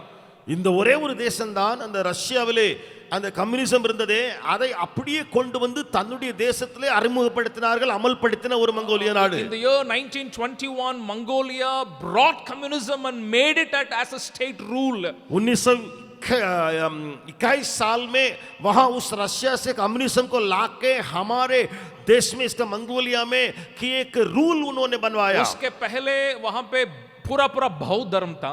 அதற்கு முன்பதாக புத்த மதம் பரம்பி இருந்தது அங்கே। और उसको लाके 10 लाख बौद्ध धर्म के गुरुओं को उन्होंने काटा। அவர்கள் இந்த மதத்தை கொண்டு வந்து 10 லட்சம் அந்த புத்த மத குருக்களை அவர்கள் வெட்டினார்கள்। जो ये एक थोड़ा वहां पे मसीह का कोई भी झलक भी नहीं रहा मसीहों का। அங்கே கிறிஸ்தவர்கள் என்று சொல்லி பேசக்கூடிய அளவுக்கு யாரும் கிடையாது। लेकिन उसके बीच एक जवान मॉस्को में पढ़ाई के लिए वो जाता है। அந்த நேரத்தில் ஒரு வாலிபன் மாஸ்கோவுக்கு படிப்பதற்காக போகிறான்। ई नाम के ई नाम के उस जवान पढ़ाई के लिए मॉस्को जाता है। YI என்று சொல்லக்கூடிய ஈ என்ற பெயருடைய ஒரு மனிதன் அங்க படிக்க போகிறான்। वहां उसके संगी अफ्रीका के जो टंजानिया में से वहां पढ़ाई करने के लिए आता है। அங்கே அவனுடைய இன்னொருவன் உடன் இருக்கிறவன் ஆப்பிரிக்காவுடைய தன்சானியால இருந்து படிப்பதற்கு இங்கே வருகிறான்। वो मसीह लड़का इसको बाइबल देता है। அந்த கிறிஸ்தவ பையன் அல்லது நண்பன் இவனுக்கு வேதாகமத்தை கொடுக்கிறான்। और कॉलेज में वे बाइबल को पढ़ता है। இவன் போனவே கல்லூரியில வேதாகமத்தை வாசிக்கிறான்। अभी वापस अपने देश में बाइबल लेके नहीं जा सकता। இப்பொழுது தன்னுடைய தேசத்திலிருந்து வந்தானே இவன் இந்த வேதாகமத்தை எடுத்துட்டு போக முடியாது। लेकिन पूरा पूरा परमेश्वर के वचन को अपने कॉलेज के समय में पूरा पढ़ चुका है। ஆனால் கல்லூரி படிக்கிற வேளையிலே அந்த முழு வேதாகமத்தின் வசனங்களையும் படித்து முடித்தான்। वहां के सरकार में इसको एक सरकारी नौकरी मिल जाती है। இப்பொழுது அங்க இருக்கிற அரசாங்கத்திலே இவனுக்கு ஒரு அரசாங்க வேலை ஒன்று கிடைக்கிறது। he becomes the official interpreter। Official இன்டர்பிரட்டராக மாறுகிறான்। क्योंकि उसी को अंग्रेजी मालूम था। ஏனென்றால் அவனுக்கு மட்டும்தான் ஆங்கிலம் தெரிந்திருந்தது। कोई और किसी को अंग्रेजी मालूम नहीं है। வேற யாருக்கும் ஆங்கில புலமை இல்லை। इसलिए वो इंटरप्रेटर के रूप में सरकार ने उसको नियुक्त किया। ஆகையாலே மொழிபெயர்ப்பாளராக அரசாங்கம் அவனை பதவி கொடுத்து வைத்தது। और उन दिनों में वहां जंगली जानवरों को मारने के लिए अमेरिका से एक टूरिस्ट ग्रुप आया। அந்த வேளையிலே அமெரிக்காவிலிருந்து ஒரு டூரிஸ்ட் குழு வந்தது காட்டு மிருகங்களை அழிக்கக்கூடிய எண்ணத்துல हंटिंग करने के लिए। சாரி ஹண்டிங் வேட்டையாடுவதற்கு। और सरकार ने इसी को भेजा, आप जाके इंटरप्रेट करो। அரசாங்கத்துல இவனையும் அனுப்பி வச்சாங்க அவங்க கூட, நீ போய் இவங்களுக்கு மொழிபெயரு। और उसमें एक व्यक्ति वे विश्वासी थे। அவர் வந்தல குரூப்ல ஒரு மனுஷன் விசுவாசி। डग नाम के एक व्यक्ति थे। டக் என்று சொல்லி அந்த பெயருள்ள ஒரு மனிதன்। और जब ये समझ गया कि वो विश्वासी है, இவனுக்கு தெரிய வந்து விட்டது இந்த குழுவுல வந்திருக்கானே அவன் ஒரு விசுவாசியா இருக்கிறான்। बड़े गुप्त रीति से बातचीत करने लगा। இவன் ரகசியமாக அவனை கூப்பிட்டு பேசினான்। और वो जब समझा कि ये भी विश्वासी है, இப்ப அவனுக்கு தெரிய வந்துட்டு இவனும் விசுவாசியா இருக்கிறான்। इसको प्रभु में उसी समयों में बहुत उसको दृढ़ किया। இப்பொழுது தேவன் அந்த நேரத்திலேயே இவனை தைரியப்படுத்தி வலுப்படுத்தினார்। लेकिन ये जो है अपने में इतना अकेलापन को महसूस कर रहा था। ஆனால் ஈ என்பவன் தன்னுடைய வாழ்க்கையிலே அவன் தனிமை உணர்விலேயே கடந்தான் அங்கே। मतलब उसका अकेलापन एक ही बात को लेके, அந்த தனிமை உணர்வு ஒரே ஒரு காரியத்தை நிமித்தம்। कोई विश्वास नहीं है, मैं खुलेआम वचन को मैं पढ़ नहीं पा रहा हूं। எந்த விசுவாசியும் இல்ல, ஓப்பனான வேதாகமத்தை வாசிக்க முடியாமல் இருக்கிறேன்। लेकिन वो डग कहा कि मैं जा रहा हूं, लेकिन तुम्हारे लिए कुछ करने के लिए परमेश्वर और लोगों को भेजेगा। டக் அவன் சொன்னான், நான் இப்பொழுது போகிறேன், ஆனால் உனக்கு உதவி செய்ய ஆண்டவர் இன்னும் சிலரை அனுப்பி வைப்பார் என்று சொன்னான். 3 साल के बाद एक और साउथ नेटिव अमेरिकन ग्रुप आए थे वहां पे 3 ஆண்டுகளுக்கு பின்பு இன்னும் அமெரிக்காவை சேர்ந்த ஒரு குரூப் அங்கே வந்தார்கள். और वे ब्रॉडकास्ट टीवी में और सारे चीजों में ब्रॉडकास्ट करने के लिए आए थे. அவர்கள் டிவி மற்றும் பல ரேடியோக்கள் எல்லாவற்றிலும் ஒளிபரப்புக்கு வந்தாங்க. सरकार ने उनको, मंगोलिया के सरकार ने ही उनको बुलाया था, மங்கோலிய அரசாங்கத்தினர் தான் இந்த குரூப்பையும் அழைத்தார்கள். क्योंकि वे घोड़े पे सवार होकर कई चीजों को करने वाले काउ बॉयज थे. ஏனென்றால் அவர்கள் குதிரையின் மேலே பிரயாணம் பண்ணி கௌபாய்ஸ் ஆயிருந்தார்கள். वो सारे चीजों को जरूर उन्होंने दिखाया था, எல்லா காரியத்தையும் அவர்கள் ஒளிபரப்பினார்கள் தான். फिर उनके लिए अनुवाद करने वाला यही ईद गया. அவர்களுக்கும் மொழிபெயர்ப்பதற்கு இந்த ஈதான் போனான். लेकिन वे जितने लोग आए वे सबके सब विश्वासी थे. ஆனால் அந்த குழுவுல வந்தவர்கள் எல்லாருமே விசுவாசிகள். और मंगोलिया के भर जो टीवी में रेडियो में जो ब्रॉडकास्ट किया गया था, ब्रॉडकास्ट மங்கோலாவில எல்லா டிவி ரேடியோவில ஒளிபரப்பப்பட்டதே वो सब उनके द्वारा सुसमाचार था. அது அவர்கள் மூலமாய் சுவிசேஷம் ஒளிபரப்பப்பட்டது. और ये उनको मंगोलिया के भाषा में सुसमाचार को अनुवाद कर रहा था. அவர்களுக்காக மங்கோலிய பாஷையிலே அந்த சுவிசேஷத்தை மொழிபெயர்த்தான். और पहली बार सुसमाचार वहां देश भर में टीवी और रेडियो के द्वारा गया. முதலாவது முறை டிவி ரேடியோக்கள் மூலமாக இந்த சுவிசேஷம் பரவிற்று. अभी वो वहां से फिर वो ग्रुप चला गया. திரும்ப அந்த குரூப் அங்கே இருந்து போய்விட்டது. और 3 साल के बाद और एक ग्रुप आया. 3 ஆண்டுகளுக்கு பின்பு இன்னொரு குரூப் வந்தது. और उसमें जो लोग आए थे वे पास्टर लोग थे. அதுல வந்தவர்கள் எல்லாரும் பாஸ்டர்ஸா இருந்தாங்க. और उन्होंने वहां पे पहला कलीसिया और ई को पहला पास्टर के रूप में उन्होंने ऑर्डेन किया. அங்கே பாஸ்டர்கள் வந்து சபைகளை உருவாக்கினாங்க.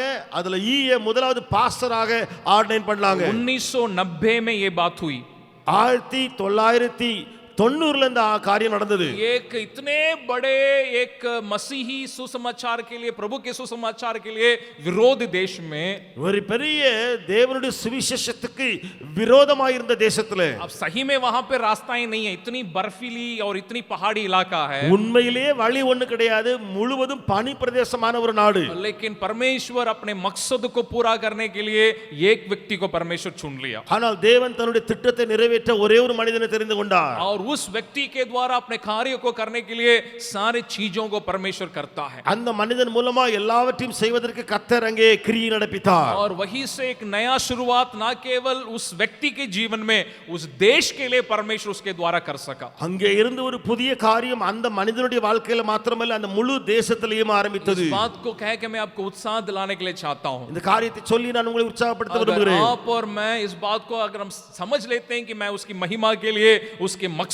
के लिए मैं बुलाया गया हूं. நீங்களும் நானும் நாம் இந்த காரியத்தை உணர்ந்து கொண்டோம் என்று சொன்னால் அவருடைய மகிமைக்காக அவருடைய நோக்கத்திற்காக நான் சிருஷ்டிக்கப்பட்டிருக்கிறேன். मुझे रोकने वाले, निरुत्साह करने वाले उन पुराने बातों को भूल के उसकी महिमा के लिए, मकसद के लिए मैं जरूर आगे बढ़ूंगा. என்னை தடை செய்கிற பழைய காரியங்களை எல்லாம் மறந்து அவருடைய திட்டத்திற்காக மகிமைக்காக முன்னேறி நான் சொல்லுவேன். क्योंकि आप और मेरे लिए उस मकसद को पूरा करने के लिए रास्ता और प्रावधान को तैयार करने वाला परमेश्वर है. ஏனென்றால் உங்களுக்காக எனக்காக அந்த வழி உண்டாக்கவும் அதற்கான தேவைகளை சந்திக்கவும் அவர் பாதுகாக்கவும் கர்த்தரால கூடும். इस साल भर में इस वचन के आशीष आपके जीवन में प्रभु लाने पाए, இந்த ஆண்டு முழுவதும் இந்த வசனத்தினுடைய ஆசீர்வாதங்களை கர்த்தர் உங்களுக்கு தந்தருள்வாராக. ताकि आपके द्वारा परमेश्वर की महिमा, परमेश्वर के मकसद इस पूरे 2025 में होने पाए. இது நிமித்தமாக இந்த 2025ஆம் ஆண்டு முழுவதும் தேவன் மூலமாக வழி திறக்கட்டும், அவர் மூலமாக பாதுகாப்பு உண்டாயிருக்கட்டும், அவர் மூலமாக காரியங்கள் தேவைகள் உங்களுக்கு சந்திக்கப்படட்டும். ताकि आपके द्वारा परमेश्वर का उसका सुसमाचार फैलने की कार्य आपके द्वारा होने पाए. இது நிமித்தமாக உங்கள் மூலமாக சுவிசேஷத்தினுடைய பரவுதலான ஒரு காரியம் உங்கள் மூலமாக நடைபெறட்டும். आपके द्वारा परमेश्वर का राज्य बनाने के काम आप और मेरे द्वारा होने पाए. உங்கள் மூலமாக தேவராஜ்யம் கட்டப்படக்கூடிய ஒரு காரியம் இதன் மூலமாக நடப்பதாக. आइए हम प्रार्थना करें. வாருங்கள் நாம் ஜெபிக்கலாம்.